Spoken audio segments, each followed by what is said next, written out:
host of the Gridiron.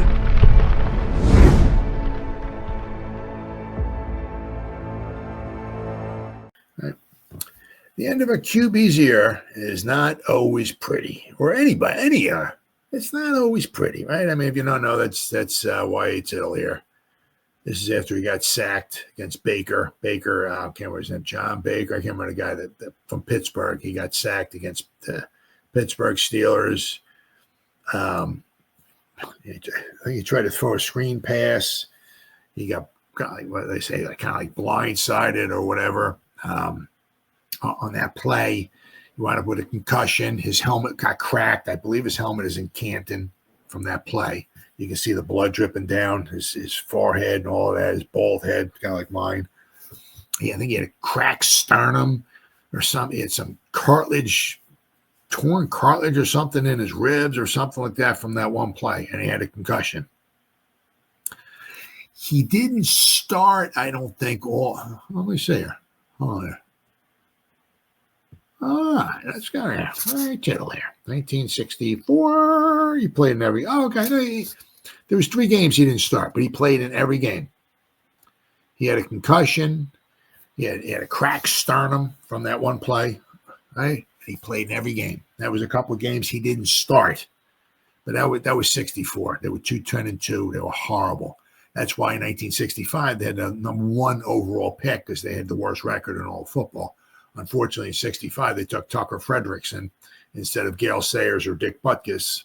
But anyway, but that was 1964. I mean, that was the end of his last season with the Giants. I mean, it's not always pretty.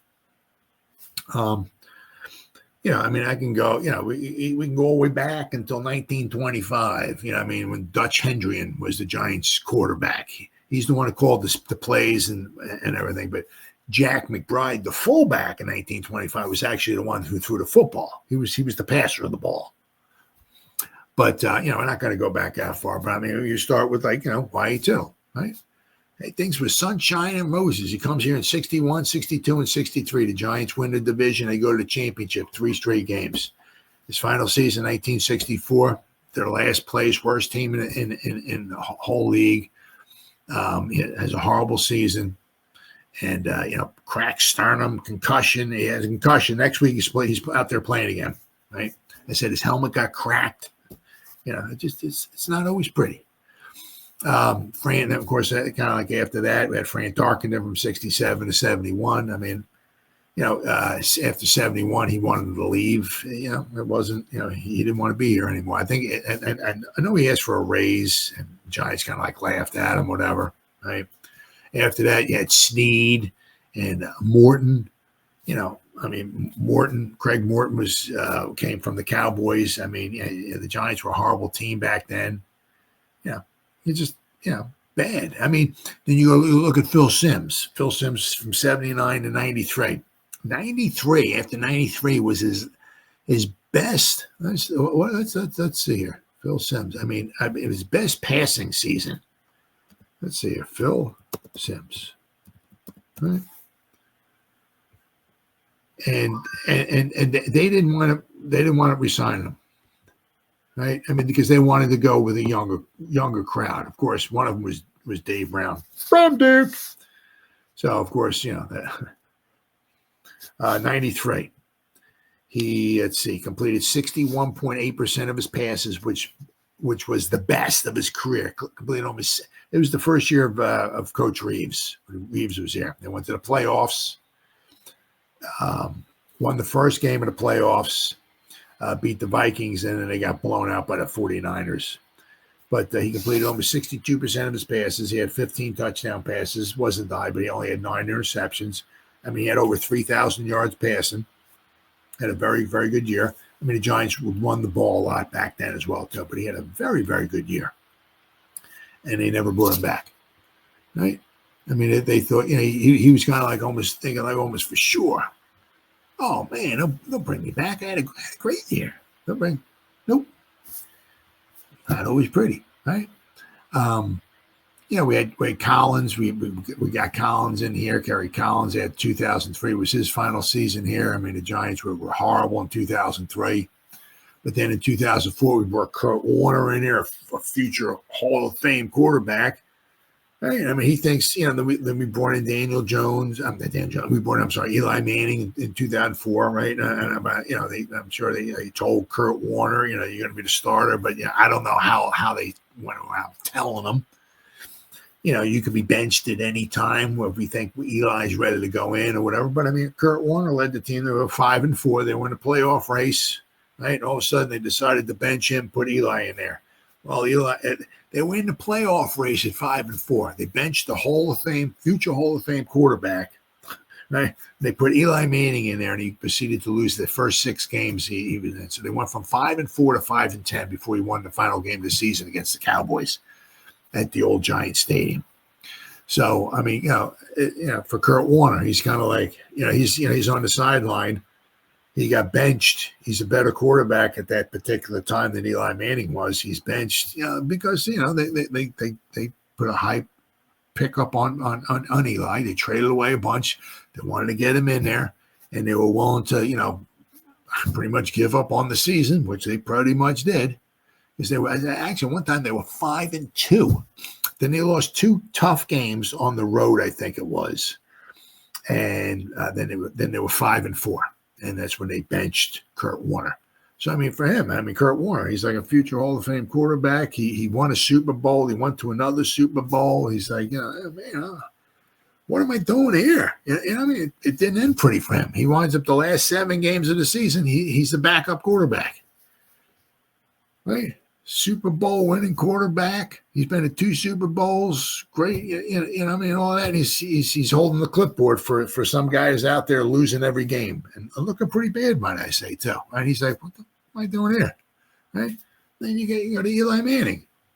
Right? I mean, they tried. They tried. They brought in.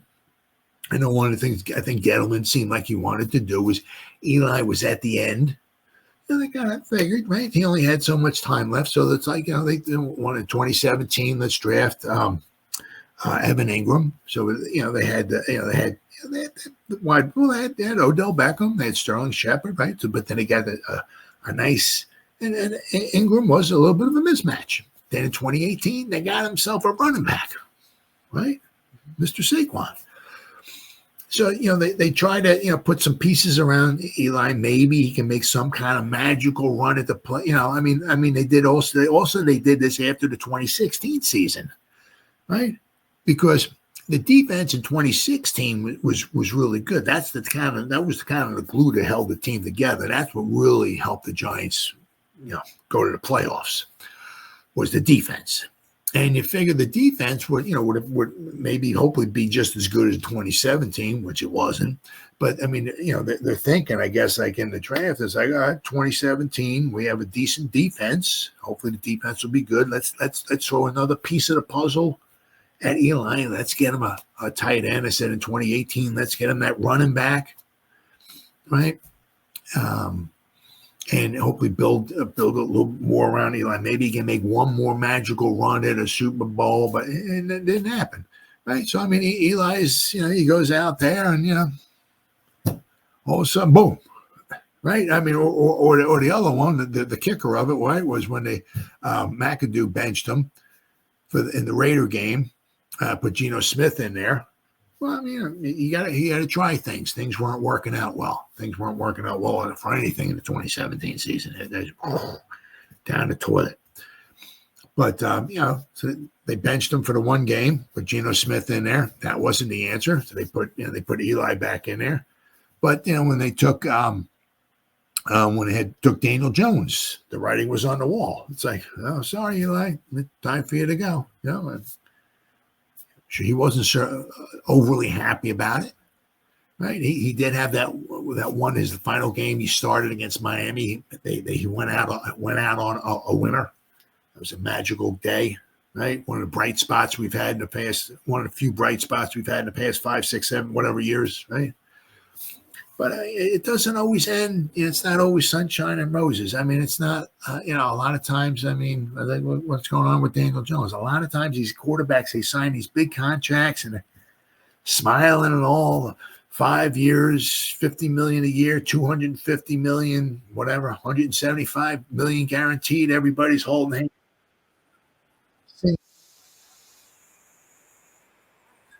But it doesn't always end well. Right? I got oh, here we go. One, one of my articles. I was had a video when they were started playing. But I mean, it doesn't always end like that. A lot of times, the guys get released. I mean, they sign these big contracts, right? It doesn't always signs a 5-year contract. A lot of times the guys don't stay there for 5 years and then sign another contract and then it doesn't always work out like that. It doesn't always work out, right? Like Michael Strahan wins a Super Bowl, right, and rides off into the sunset. Like John Elway wins back-to-back Super Bowls, 97, 98. Woo! When he retires, rides off into the sunset. I'm out of here, baby, right? Right? They get out while the getting's good, right? So they don't look bad, right? As I said, things don't always work out. Well, as you said, with you saw there with YA Tittle, right? I mean, it doesn't matter. It's not even so much. It's even it doesn't have to be a quarterback. It could be any position. You know what I mean? We're going to talk about Shep, right? We're going to talk about Shep in a little bit here.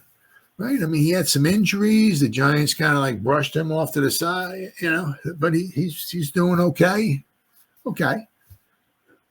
With the Bucks, he's not setting the world on fire, but what was that? We're going to talk about Shep, but I said it doesn't always, and it's just not here. It's just not quarterback position. It's just not the Giants. It's everywhere.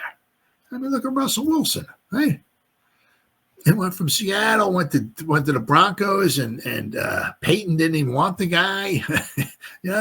He's got him. He's benching. Then he goes to Pittsburgh. So I mean, this guy's won a Super Bowl. He should have won another Super Bowl. They would have handed the ball off to Marshawn Lynch against the Patriots. They should have won another Super Bowl, but but he at least won. He won a Super Bowl winning quarterback and everything. And and he goes to the Broncos, who suck. Right, and the coach don't like him, or I mean, he's like, why did they get traded? It's like it doesn't always end good, right? It is what it is. As I said, it is what it is. It's whatever. I don't know. 90%, 80% of the time, it just doesn't end.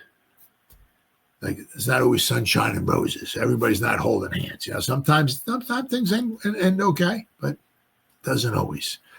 With Daniel Jones, we'll find it. I mean, it's heartbreaking now and all of this stuff and everything. But, every day, every second, every month, every hour, whatever that goes by, it'll be a little bit easier, and whatever. This time next year, he'll be looking back and I'm glad they let me go, right? Said the guy's set for life. He can be a backup quarterback. I'm sure he doesn't want to be a backup quarterback, but, I'm sure some teams will want him. He's not going to make a lot of money, right? But he already made his money. He already made at least $100 million between his rookie deal and what the Giants paid. He's already made it doesn't have $100 million in his pocket. I get it, but he's made a lot of money. So man should be set for life with money. But the guy wants to play another, 4, 5, 6, 7, whatever, and maybe as a backup quarterback, right? He might have to bounce around from one team to the other.